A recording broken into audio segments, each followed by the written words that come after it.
ပတာစာရီဆိုတဲ့ပတိသမီးလေးဟာတောကကိုမထိန်နိုင်တဲ့အခါမှာတောကုံမတ္တကလို့ခေါ်တယ်တောကကြောင့်ယူသွားတဲ့အယူဘဝရောက်သွား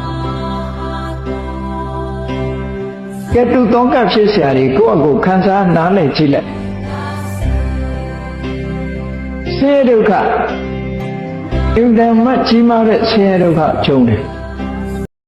အားကိုးပြီးတော့လာရတဲ့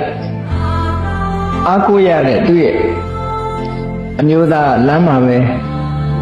ဝေကိုက်ပြီးတော့ဆုံးသွားအဲဒီလိုဝေကိုက်ဆုံးသွားတယ်ဆိုတာတမန်တမ်းမဟုတ်ဘူးသူကိုယ်တိုင်ကမိဖွားနေတဲ့အချိန်တယောက်ျားဆုံးသွားတယ်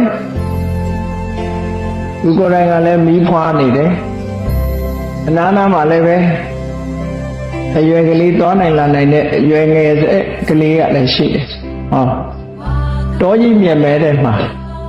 အာမိ3ယောက်ပဲကျန်တယ်အားကိုးရမဲ့လူက